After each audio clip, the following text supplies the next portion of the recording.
Journey by train যাত্রাটা ছিল বাংলাদেশের সবথেকে বড় মানব নির্মিত স্থাপনা পদ্মা সেতু হয়ে বাংলাদেশের রাজধানী ঢাকার উদ্দেশ্যে। একটি সুন্দর ভোরেই যাত্রার শুরু। নিন্দ্রাচ্ছন্ন চোখ নিয়ে কিছুটা ঘুমাতে ঘুমাতেই খুলনা রেল স্টেশনের দিক গেলাম এবং সেখানে গিয়ে প্রথমেই আমার কাজ ছিল টিকিট কাটা। আমরা ছিলাম দুইজন এবং দুইটা টিকিটের মূল্য ছিল ৮৯০ টাকা। খুলনা স্টেশন থেকে ট্রেনটি ছেড়ে কিছুটা দুলতে দুলতে ট্রেনটির গন্তব্য শুরু হয় এবং নড়াইলের দিকের পরিবেশটা এত বেশি সুন্দর। এই নড়াইল রোডের ট্রেন লাইনটা আমার মনে হয় দক্ষিণ পূর্ব অঞ্চল মানে খুলনার দিকে সব থেকে সুন্দর রেলওয়ে স্টেশন গুলোর মধ্যে একটা। এই সৌন্দর্য উপভোগ করতে করতে ট্রেনের ক্যান্টিন থেকে এক কাপ চা খেতে খুব বেশি মন্দ লাগবে না আপনার। ট্রেনের জানলা থেকে বাহিরের পরিবেশ এবং হাতে এক কাপ চা, বিষয়টা সত্যি অসাধারণ। পদ্মা সেতু মানব নির্মিত বাংলাদেশের সব থেকে বড় স্ট্রাকচার এবং একজন বাঙালি হিসাবে এবং দক্ষিণ পূর্ব অঞ্চলের বাসিন্দা মানে খুলনার বাসিন্দা হিসাবে এটা আমার কাছে আবেগ। কারণ পদ্মা সেতু হওয়ার আগে যেখানে সারাটা দিন লেগে যেত ঢাকা যেতে, সেখানে এই ট্রেন যোগে মাত্র ৩ ঘন্টায় আমি পদ্মা সেতু পার হয়ে ঢাকার পথে। সত্যি এটা কল্পনাতীত।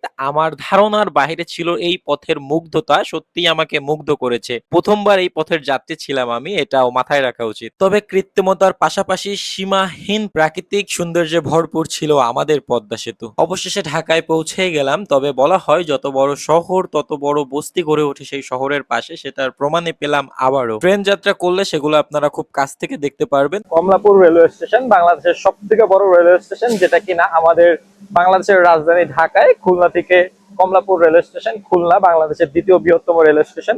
তো দ্বিতীয় বৃহত্তম রেলওয়ে স্টেশন থেকে প্রথম বৃহত্তম রেলওয়ে স্টেশনে আসার জার্নিটা ধীরে ধীরে তুলে ধরলাম। খুলনা থেকে শুরু, ঢাকায় এসে শেষ। অতঃপর Khulna railway station to Kamalapur railway station. আল্লাহ হাফেজ।